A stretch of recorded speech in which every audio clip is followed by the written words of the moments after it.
Well, the point I make in the last volume of Sinister Forces is that America itself is a kind of haunted house. It is. You know, we're living with ghosts. Yes. We don't know it. We're surrounded by them. And we're just as ancient a civilization here as you would find in Egypt or, you know, anywhere in Europe or in Asia. There were people living here for thousands of years before. We don't know who they were or what they were doing. We've built our cities on top of them. And that's just the beginning, you know, and then there's the other ghosts we've created along the way.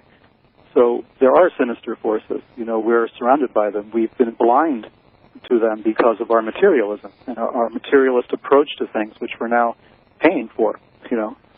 I agree. So I'm obsessed with that subject. I was just talking to my wife today about where we live. There's only 170 years have white people lived here in Southern Oregon, and you know we have no idea what was going on here before, or what was sacred and what isn't sacred, and you know this is all over the country too. Absolutely, we have no idea. There's no connection to the land. There's no soil to soul relationship in America. No, we don't as Americans. We don't have that. We're probably unique among countries with that total disconnection from our physical environment.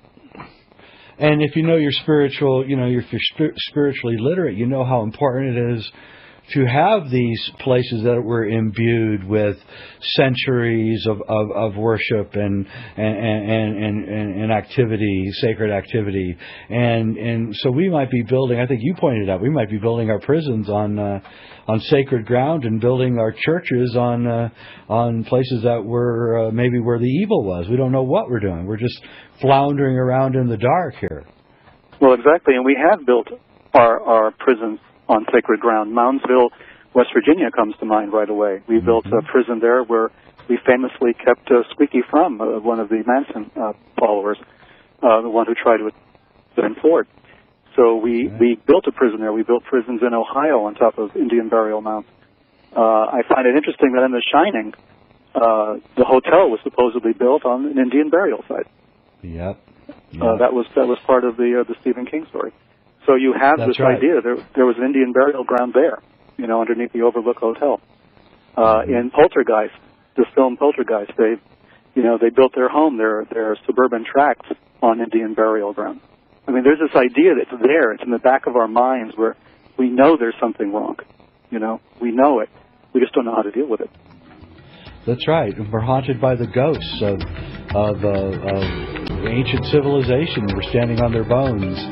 Quite incredible. Hey, Peter, I'd like to really have you back. We'd really just scratch the surface of this. And I also want to talk to you next time about your book, Stairway to Heaven. I'm really a big fan of Chinese alchemy and Taoism and just love that stuff. My favorite. Well, anytime. I'm happy to come back. Great. Thanks, Peter. Peter Levenda. Great to have him as a guest. I'm Jay Weidner. You've been listening to the Smoke and Mirrors Radio Hour.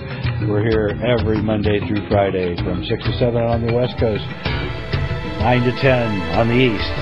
We're back tomorrow night.